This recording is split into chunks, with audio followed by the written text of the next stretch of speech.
Et donc pour parler un petit peu de ce match contre les Montpellier-Rennes, eh ben faut quand même oups, putain merde. Salut à tous, j'espère que vous allez bien et bienvenue pour un nouveau avant-match comptant pour la 16e journée de DRKMA avec le match qui opposera les Montpellier-Rennes face à la section féminine des Girondins de Bordeaux. On est parti les amis. Donc qu'est-ce qu'il faut réellement retenir de ce match contre les Montpellier-Rennes? Eh ben voilà, hein, je pense que vous avez vu comme moi au match aller que tout était encore possible. Après, bon, faut avouer que c'est un petit peu le même scénario que contre les Havraises pour ce match en retard de la 12e journée de D1. Voilà, hein, il suffit que les Bordelaises ouvrent le score et qu'après l'heure de jeu, ou avant l'heure de jeu, elles se fassent reprendre à égalité. Et même des fois, à ce que l'équipe adverse domine le match sans pour autant faire basculer le match. Et c'est vrai que pour parler un petit peu de cette équipe Montpellier-Rennes, voilà, on reprend un petit peu du poil de la bête en cette deuxième partie de saison. Parce que c'est vrai que la première partie de saison, c'était pas facile pour cette équipe. Voilà, justement après le match nul contre les Bordelaises, elles sont tombées dans une période de doute et de remise en question surtout. Je pense qu'aujourd'hui cette équipe Montpellier-Rennes peut être une équipe prétendante à la Ligue des Champions, enfin avec la 3e place ou pour les qualifications aux playoffs. La grande nouveauté de cette année. C'est vrai que cette période de doute, je pense que Yannick Chandou l'avait très bien compris quoi. Et puis à partir du moment où elle commençait à remonter dans le classement et justement de prendre ces matchs, les matchs avec un enjeu important, notamment contre le Stade de Reims, avec cette 4e place à la clé, parce que voilà, cette 4e place était occupée par les Rémoises jusqu'à présent. Et depuis cette victoire importante contre les Rémoises, voilà, elles ont fortifié cette 4e place, d'enchaîner une dynamique positive de match sans défaite. D'ailleurs, voilà, en plus, au contraire des Rémoises, les Rémoises, suite à cette défaite, elles ont perdu aussi d'ailleurs un match en retard contre la Saint-Etienne. Donc voilà, enfin, pour reparler un petit peu de Montpellier, c'est vrai que voilà, c'est vrai que cette confrontation, elle est toujours intéressante à faire. Parce que non seulement ils ont une bonne défense, donc avec l'emblématique Marion Torrent et avec la jeune Maëlle Lacrar et d'autres joueuses qui composent cette charnière centrale. Et c'est vrai que souvent voilà, c'est une charnière difficile à percer, enfin même à contourner pour essayer de faire la différence dans le dernier rideau. Mais bon voilà quoi. Et même offensivement, Yannick Chandou a des joueuses très intéressantes, notamment avec les ailières, notamment Faustine Robert, qui nous fait énormément de mal à chaque confrontation contre nos Bordelaises. Et même les attaquants, il y a même comment elle s'appelle cette jeune joueuse là, Léa Kedifi, d'ailleurs qui avait marqué le but égalisateur lors des phases allées, et plein d'autres joueuses. Donc forcément, et quand je vous parle justement de ces joueuses là, et il faut justement, je pense que Patrice Lair se pousse un petit peu cette charnière centrale à d'être un peu plus agressif dans l'animation défensive, parce que je trouve que sur les derniers matchs, donc avec Carla Lecaille sur le côté droit, enfin arrière latéral droite, je trouve qu'il y a eu quand même du mieux, même par rapport au match contre les Havraises. Parce que Jelena Karlitic, alors attention, après c'est une joueuse que j'aime bien, mais je trouve que malheureusement en défense elle peut être costaud dans les duels, ça c'est sûr et certain, être même imposante physiquement, mais après sur les relances vers l'avant et même pour les passes en retrait à Justine Deron, c'est un petit peu grimaçant, quoi. Donc je pense que probablement ce serait mieux de mettre Carla Lecaille à sa place, à la place de Jelena, et peut-être remettre Jelena Karlitic au poste d'attaquante, vu que c'est son poste de prédilection. Donc en l'absence de Mylène Tarieux, qui est toujours à l'infirmerie, au même titre que Nesrine Balouli et Océane Urtré. Mais c'est vrai que là, à 5-6 journées de la fin du championnat, donc avec la non-qualification des Bordelaises en play-off, hein, évidemment, vu que c'est les 4 premières, ben voilà, il y a encore les cartes en main pour essayer de faire basculer ce classement général en leur faveur. Donc qui est occupé par les Bretonnes, qui est les premières non relégables, à seulement 5 points d'avance. Et après, voilà, comme je dis, faudrait espérer justement au moins 2 faux pas de leur part, les Bretonnes, justement pour espérer quelque chose. Parce que là, il faudrait justement que contre les Montpelliéraines, au moins minimum peut-être, parce que ça va être un match assez difficile, mais au moins le point du match nul. Bon, ce qui resserrerait un tout petit peu l'écart à partir du moment que les Bretonnes ne gagnent pas leur confrontation. Je sais plus contre qui, mais je vous le mettrai à l'écran.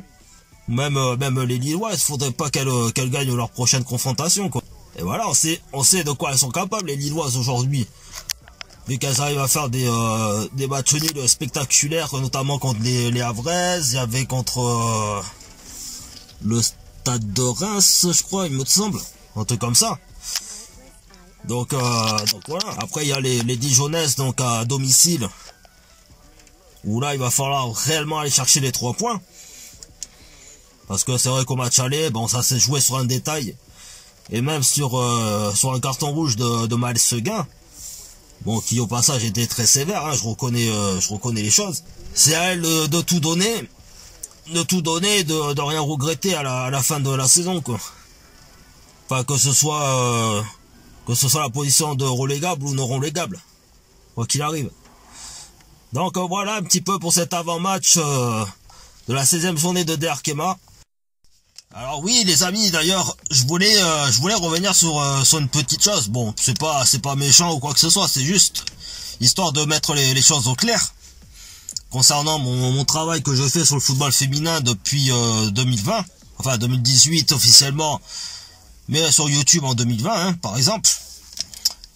Donc concernant mes vidéos, mes stories Instagram ou même sur Facebook et ainsi de suite.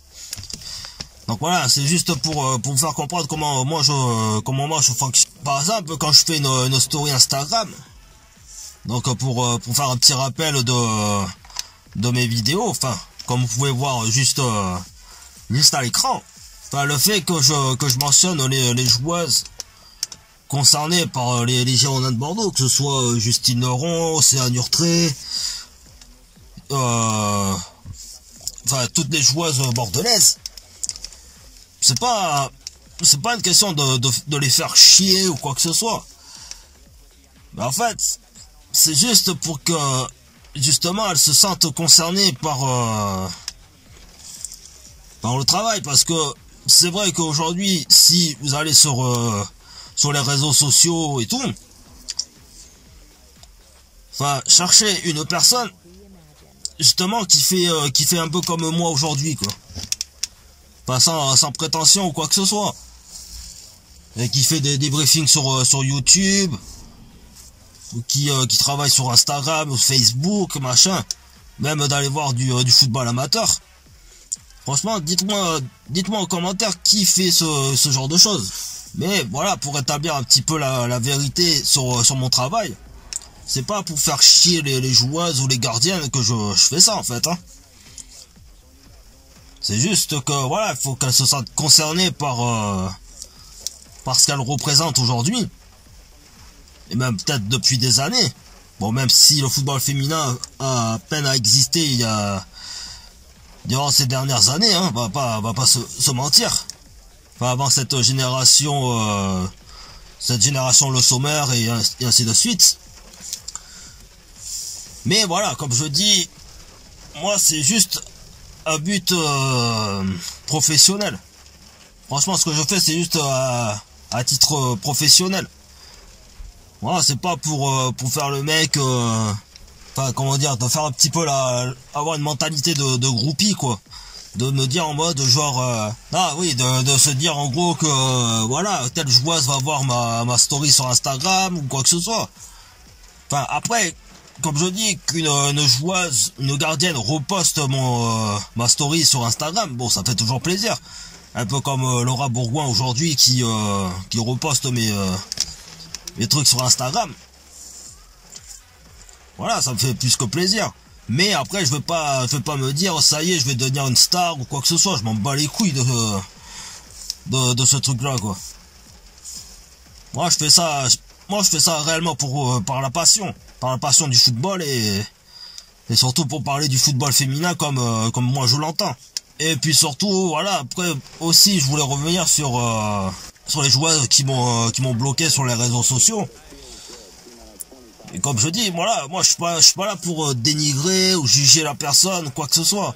Mais à un moment donné, si, que ce soit moi ou n'importe qui d'autre, qui se lancerait dans les vidéos, ou même en tant qu'influenceur, ça veut dire quoi en fait, si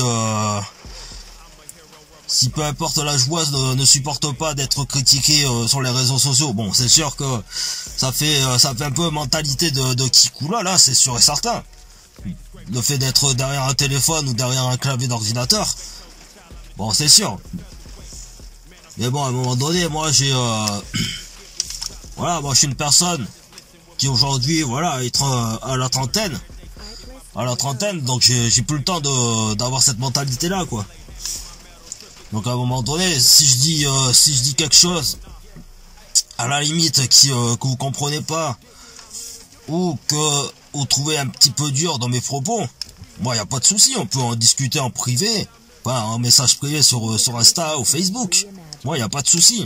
Donc voilà, c'était juste histoire de mettre les choses au clair. Voilà, comme je dis, c'est pas méchant ou quoi que ce soit de ma part. Mais je trouve ça juste dommage. Justement que au lieu de justement se rassembler, ben voilà, ça finit par diviser tout le monde quoi. Et c'est ça qui est dommage pour un sport qui normalement, enfin en théorie depuis tout petit nous passionne. Enfin, que ce soit avec les mecs ou aujourd'hui avec les femmes. Voilà, c'est censé nous rassembler quoi. Et je trouve ça dommage que pour des personnes susceptibles ou des trucs comme ça qui supportent pas d'être critiquées, mais on en arrive à être bloqué sur Instagram ou Facebook ou peu importe la plateforme quoi.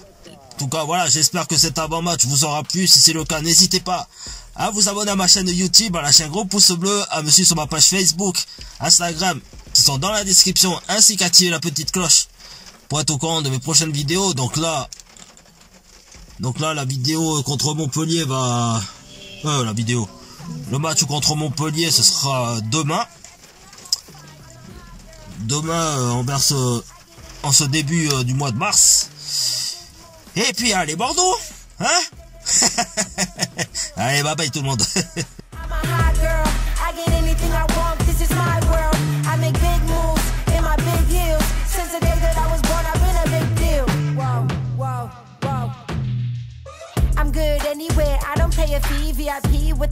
Artlist.io